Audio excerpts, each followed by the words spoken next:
करते हैं। ठीक 20 साल।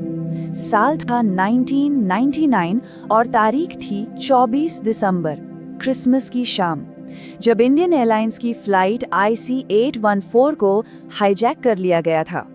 तो हुआ ये कि 24 दिसंबर 1999 को इंडियन एयरलाइंस की फ्लाइट IC814 ने काठमांडू से दिल्ली के लिए उड़ान भरी।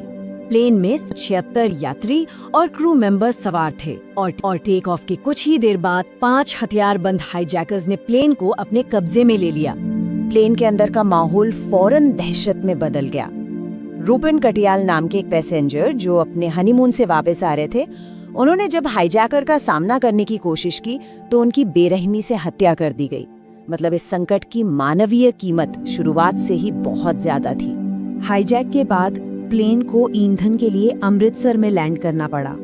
अब देखिए, यही वो मौका था भारत के पास एक गोल्डन चांस कि इस पूरे संकट को अपनी जमीन पर ही खत्म कर दिया जाए।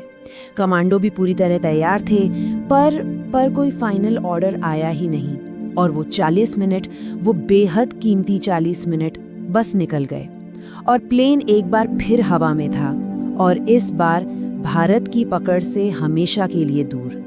अब कहानी का फोकस शिफ्ट होता है दिल्ली के क्राइसिस मैनेजमेंट रूम पर, जहां प्रधानमंत्री अटल बिहारी वाजपेयी और उनकी टीम एक ऐसे फैसले का सामना कर रही थी जो लगभग नामुमकिन था। सरकार के सामने उस वक्त जो दुविधा थी वो वाकई में बहुत बड़ी थी। सोचिए, एक तरफ देश की नो नेगोशिएशन पॉलिसी, मतलब आतंकवादियों से कोई समझौता नहीं करना है ताकि आगे के लिए गलत मिसाल कायम ना हो, और दूसरी तरफ 176 बेगुनाह लोगों की जान जो दांव पर लगी थी। तो क्या करें? देश की ताकत का प्रदर्शन करें या अपने लोगों को बचाएं? ये एक ऐसा सवाल था जिसका कोई भी जवाब आसान नहीं था, कोई भी जवाब सही नहीं था। इस मुश्किल घड़ी में इंटेलिजेंस ऑफिसर अजीत डोभाल को कंधार भेजा गया, जहां प्लेन को आखिर में ले जाया गया था। वो तालिबान के गढ़ में अकेले उन हाईजैकर से बातचीत करने पहुंचे थे। हाईजैकर्स ने अपनी पहली मांग सामने रखी, 36 खतरनाक आतंकवादियों की रिहाई और साथ में $200 मिलियन। बातचीत की शुरुआत बहुत ऊंचे दांव से हुई थी, लेकिन 7 दिन की बेहद तनाव भरी बातचीत के बाद डील फाइनल हुई।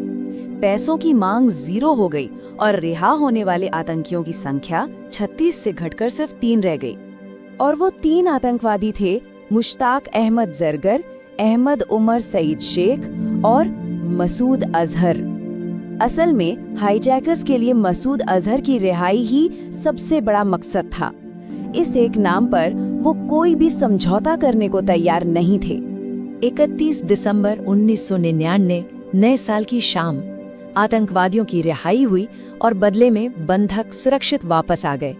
उस पल तो लगा कि संकट खत्म हो गया, लेकिन ये अंत नहीं था। ये तो भारत के लिए आतंकवाद और असुरक्षा के एक नए, लंबे और भयानक दौर की शुरुआत थी। इस टाइमलाइन को देखिए, ये उस एक फैसले के बाद की कहानी बताती है।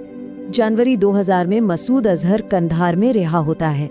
सिर्फ 1 महीने बाद फरवरी में वो पाकिस्तान में जैश-ए-मोहम्मद नाम का आतंकी संगठन बना लेता है और फिर शुरू होता है हमलों का सिलसिला।